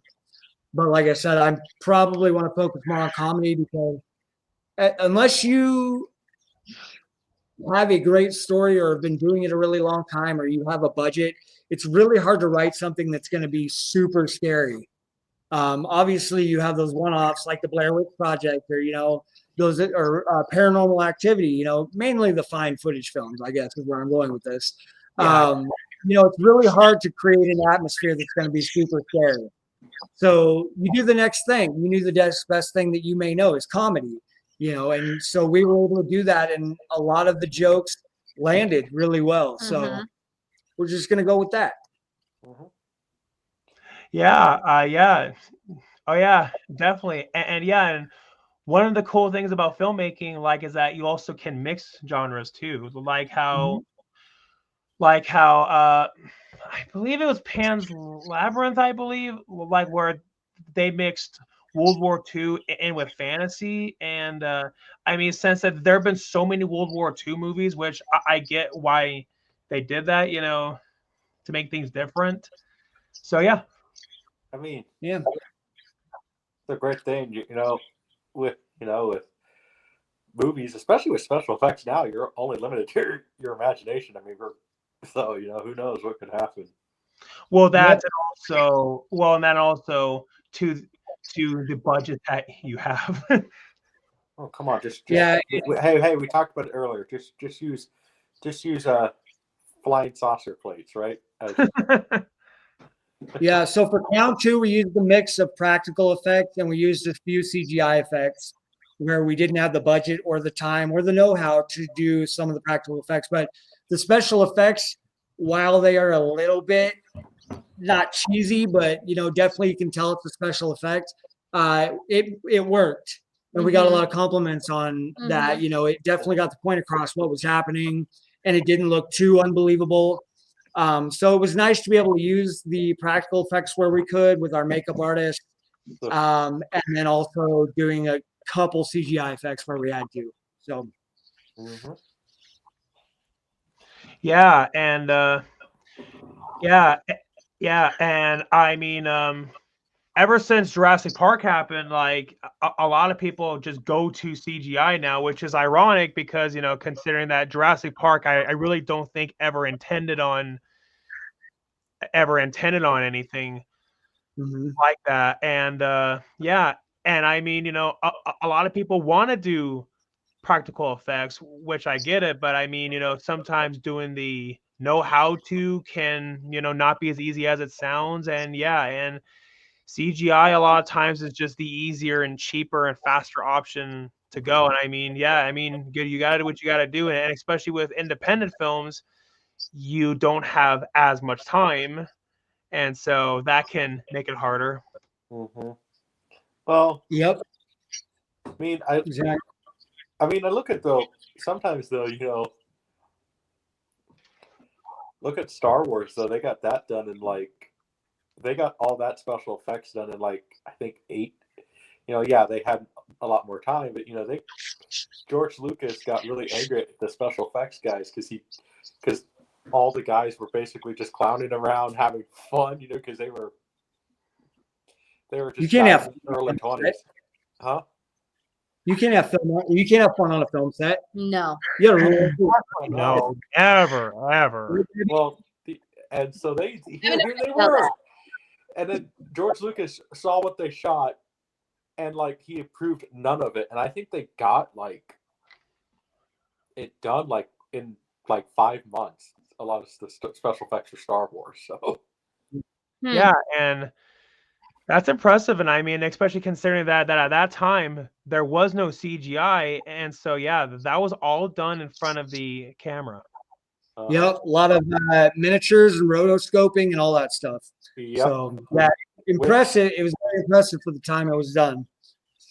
Yeah, definitely. And somewhat still is impressive for today's standards too, because it is. I wouldn't know. Not going to mention that, but I've seen some Hollywood movies that look better than that where Star Wars looks better. And we're talking the original Lucas cuts, none of his add-ons. Yeah, and what's really ironic is that a lot of, you know, the prequels, you know, that came out afterwards, most of them used all CGI. And I mean, heck, even one of the actors said that, yeah, when they were on set, they pretty much were just looking at a screen the entire time. Yeah, well, that's one of the things I will always argue, that special effects though is always better because, you know, nobody's going to sit there and be scared of a tennis ball. Which is funny. It's because I believe when they were making Jurassic Park, the dinosaurs weren't actually there. They actually were just checking out a tennis ball. And yeah, and I mean, you really have to do a whole lot of acting there. Yes. Well, hey, there you go. That's what I want. That's what I want to see in the next horror movie. The tennis ball, just a killer tennis ball. Yeah. I'll get right on that. I'll start writing it. Oh, yeah. Do it. Oh yeah, and cast Eric. Go for it. Yeah. Might as well. Right. Oh no, wait. I can be the voice of the tennis ball. Wait, dude. That could be scary. Wait, dude. You're gonna be the voice of balls. Well, isn't that ballsy? That'd be a pretty ballsy career move there, dude. I don't even have a pun. I'm so sorry. It's okay. It's okay. You know, I guess you just didn't have the balls for it. Took the words right out of my mouth. He really balled out.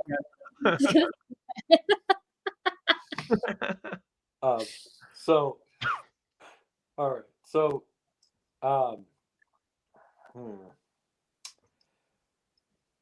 well, I don't really want to end the podcast on a ball joke. But you got anything? End it on a high note. A ball joke. We're talking about killer clowns in Montana. So I mean, balls are there. Yeah, the balls are definitely there. They're definitely there.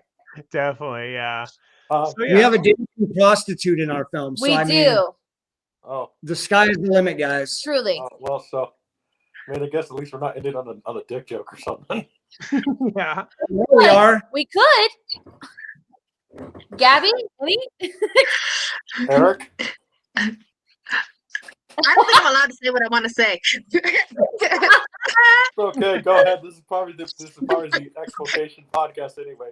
You go Yeah, from well, PG-13, but natural conversations. What can we expect, right? yeah, I would say that this definitely got a lot more raunchy. Fuck. He's like, I'm out. Yeah.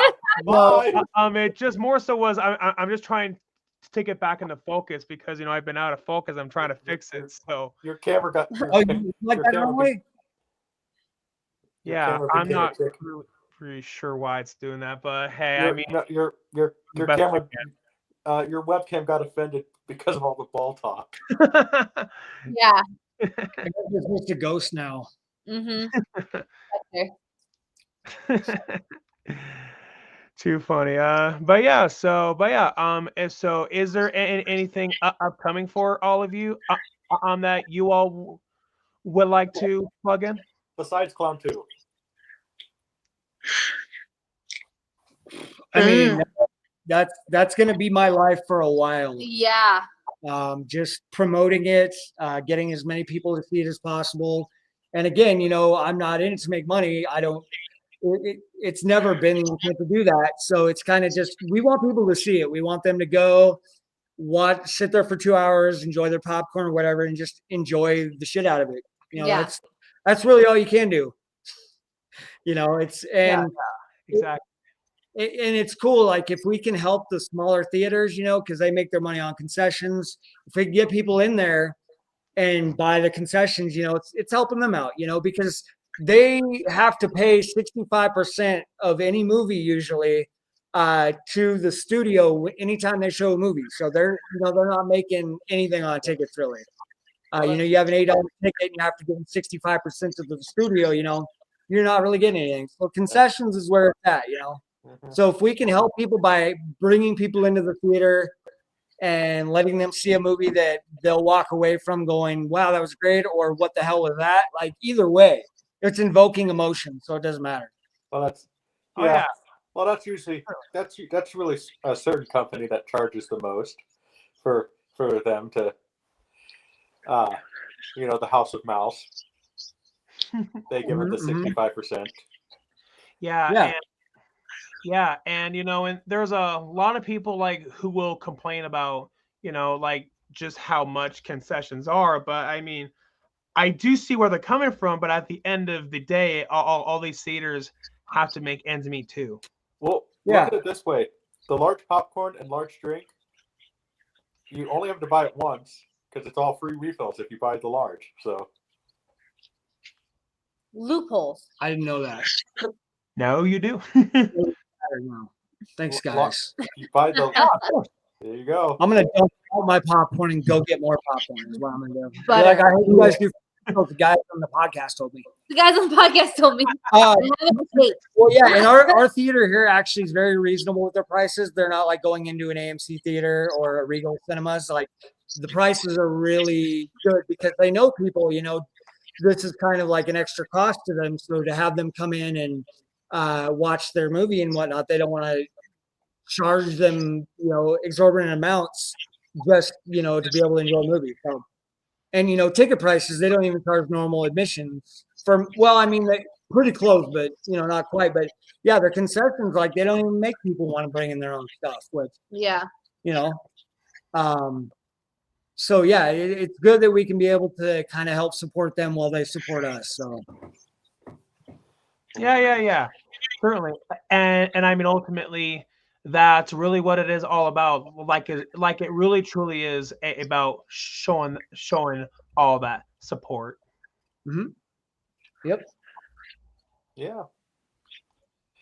Well, are we done clowning around? Do you think, guys? But yeah, so Gabby, is there anything upcoming for you you want to plug, like any acting stuff or just any project you would want to plug in? I don't have anything actively going right now. I am doing auditions, so if anybody's looking, holla at your girl. I like to act, I like to sing. I'll plug that in there. Great ass. Great ass, beautiful face. What else can we throw in there? Italian. No, I'm Well, we're not making, Italian stallion. well, if we ever made you an offer, we're not making those type of movies. But yeah, I've just got I'm working on some auditions. Like I said, with Seattle Talent, there's this owner showcase. What's cool about Seattle's Talent is they offer not only classes and whatnot, but also exposure. They pair a team with a lot of agencies like from LA and whatnot. And so they have owner showcase. So the owner of Seattle Talent picks a handful of people to present to agents. And so you just get more exposure and whatnot. So I've got an audition on Monday coming up for that, and just trying to keep searching through like backstage and see what I can come up with. The Seattle film thing, and I mean, it's obviously I've been out of that game for a long time, but it's always been really supportive, and it's been a big community of a lot of professionals. So I mean, and even over there, it's a completely different world, because as we're kind of a guerrilla filmmaking team where we kind of do, we have skeleton crews and whatnot. Over there, you'll see a lot bigger productions, and it's really cool to experience that. And as long as you are a decent actor, which obviously Gabee, Jolee, like our whole cast is awesome. Absolutely. I think it won't be too difficult for you over there. Definitely. So Not with that face, baby. Thank you. Maybe just don't tell me you're in clown too. maybe his next movie you could do an Amityville movie, since there's like So there's many like, of them. yeah, there's like 70 of them now. Amityville. Yeah. Since that there is a loophole with that, since that technically it's public domain, since that It's public record. yeah, since it's public record, It's public record. What, And it's the name of a town, so you can't trademark the name of a town. And Yeah. Oh. so it's all public record too, because it's all the stuff is from the newspaper. So Yeah. Are you talking about the DeFeo murders, or are you talking about the actual everything, Oh, okay. Love it. everything in Amityville is basically public record. It's like, obviously you can't like use the footage from like the movies, because that's owned by MGM, but Yeah, and you can't use the story elements from the Lutz family, but yeah, you could Lutz actually. family. You could. It's public record. It's all because We're it's in public newspaper, so you could technically make a case for it. which Yeah. that's fair, but just as long as you don't take from like the first movie, and as long as you also don't take from the one with Ryan Reynolds in it too, or even the book, and probably even the book too. But you base it more based on what was published in the newspaper. So that is fair. Yeah. So there you go. He could make an Amityville movie. Yeah, and believe it or not, I didn't know about this until Ty told me. There actually is a movie out there called Amityville Toilet. Oh. Amityville Death Toilet, about a killer toilet. Saw it was shitty. That's an understatement. Eric, what's that saying that you said about some people? Oh, well, we said it was going to be PG-13, but I guess we surpassed that, dude. Fair. I was about to say that. It's such a piece of shit, like where even its own shit is offended to come out of its ass. Yes. Well, and then there's even Amityville Vibrator. Wow. Taking a turn. And then Amityville, and then one of the worst ones ever, Amityville Backpack. Oh, wow. Are you serious? Yes, about a killer backpack. I was gonna say that's the lesbian. Sure. And then there's even one of them, Amityville Bigfoot, made by Cool Duder, the YouTuber. We're talking about, okay. Now what's next? Amityville Foot, Amityville Condom, Amityville Carrot. Wait, Like, is one of those a real movie? No, not that I know of. I mean, maybe we don't. I haven't seen those Amityville movies. are you sure? Have we shifted to a horror porn genre now?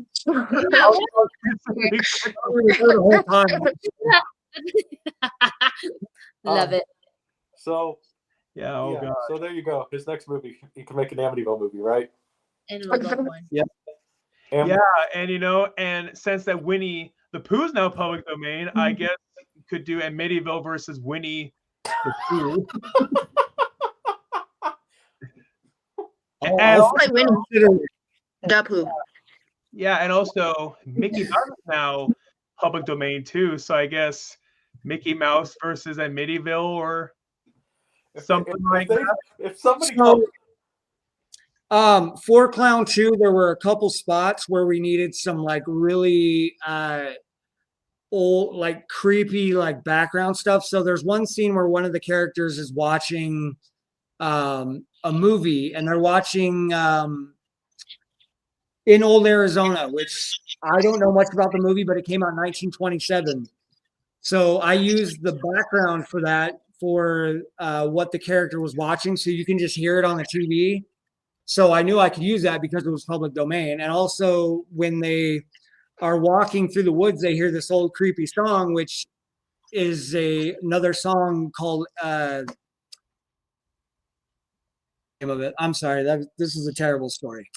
But it was also from 1927, and so it became public domain. So I used it because it was old and creepy, and I knew I couldn't get in trouble for using it. So right. Okay, that's fair. Hey, And so with that said, what are some public domain properties that you ever would want to take advantage of and make a movie? Night of the Living Dead. Yeah, fair. Yeah, since that is public domain. Yeah. You could. Yep.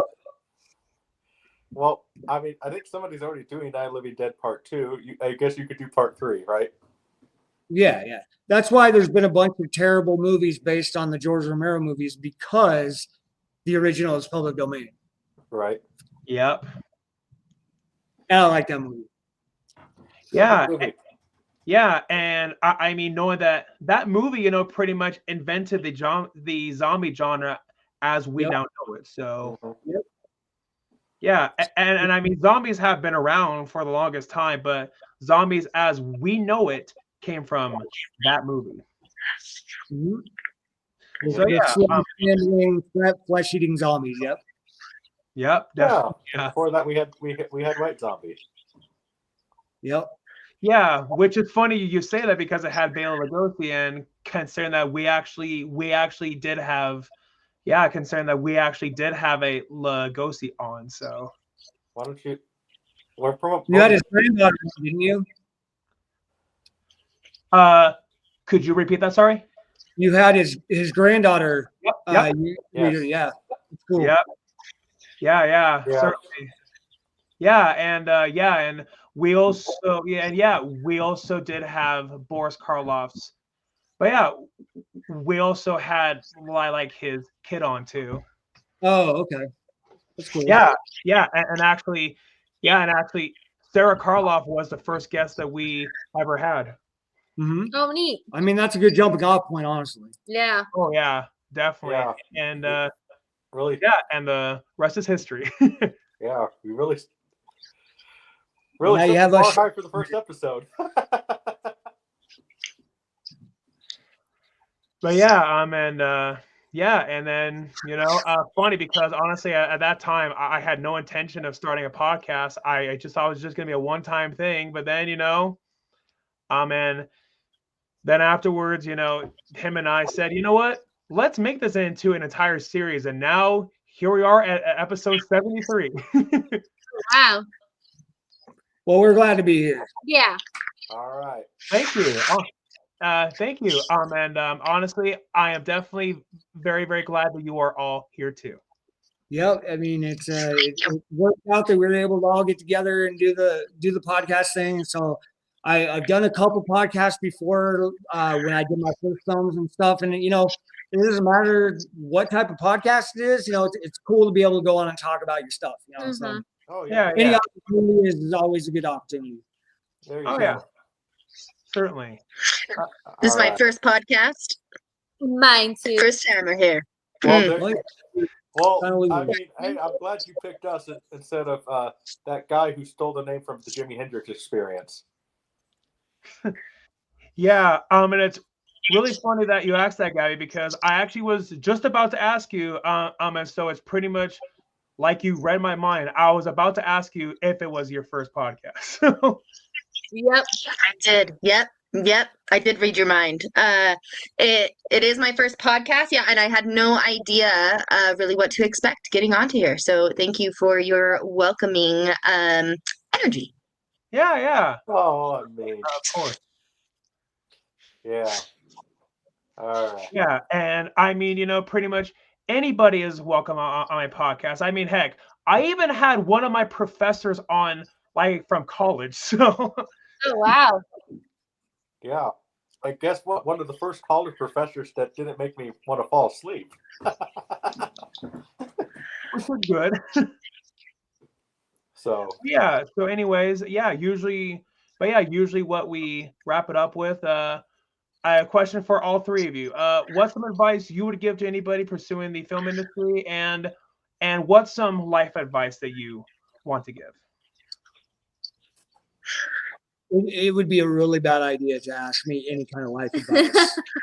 Okay. I'm the example of what not to do. Okay, that's fair. But yeah, and I mean, if that's your honest answer, well, and then so basically his answer is don't listen to him.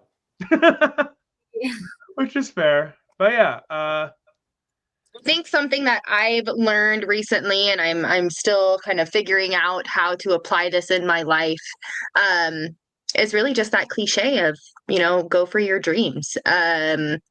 When I was in high school, I remember, not participating in choir or speech and drama because it was not the in thing to do. It wasn't what the popular kids did. People who did that got made fun of. And so following society and whatnot, got myself out of that.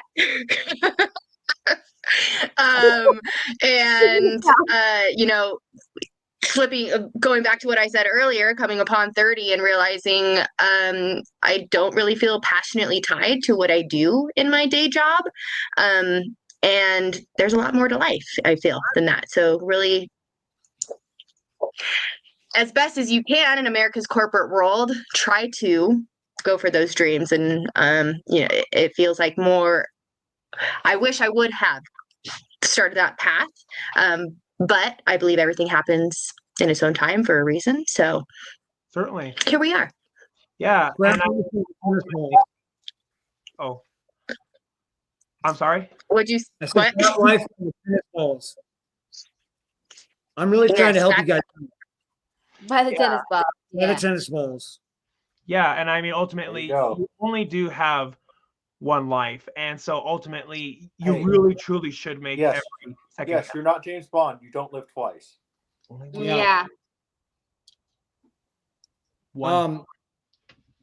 Honestly, if you want to do something, then do it. Don't let people tell you can't do it. I mean, obviously, unless it's illegal or hurt somebody else. Oh yeah, of course. And especially with the filmmaking aspect, I was told a lot of times, like, you want to make a movie, like, why would you want to waste time and money doing that? And the answer is because I wanted to try it. I wanted to see how far I could take it. And, I never had the expectation that I'm going to do great things with it, but anything I can do that produces something positive is good enough for me. So, like I said, in this film, it brought our community together. It helped us kind of bring a group together of people from different walks of life who, got to be able to be friends, and work together and do something that a lot of other people never get to experience. So I can feel good about that.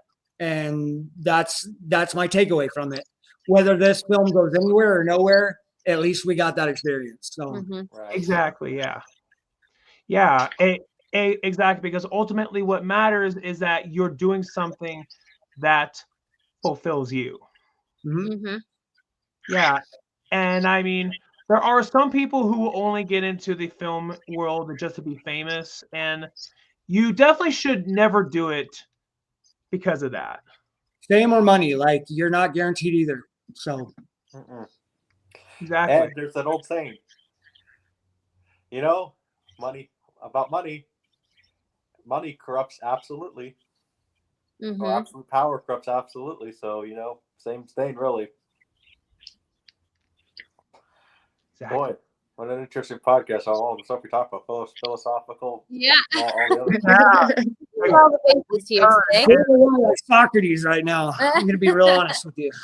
Yeah, and also even talking about like poop jokes and all that. I was hey, maybe We covered it all here today.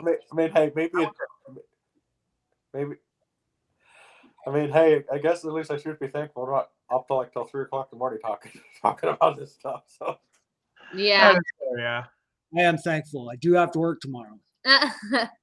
Yeah, and I got things I got to do tomorrow too. But yeah, knowing that it is now 10 p.m. my time, and I can imagine for Gabee it's pretty late too. And yeah, I mean, you two, are in the same time zone as me, and so yeah, it's pretty late for you. Yeah, probably late for Ty. But yeah, I definitely would love to keep chatting, but we all got things we got to do, and we're already in at 2 hours. But yeah, I mean, I certainly definitely would love to have all of you on like for a part 2. Oh yeah, absolutely. Yeah. no Yeah. problem. Thank you for inviting us on here to do this. Mm-hmm. Oh yeah, certainly. Thank you for having us. I guess. Yeah. Anytime, yeah. All right. Well, thank you all for watching, and you all have a fantastic day. And I will be sure to leave a link in the description, like for the Facebook page of Clown 2, and you all can give all these 3 lovely people a follow on Instagram, and yeah, you all have a fantastic day. Thank you. Thank you. Thank you. Bye. Bye. All right, bye.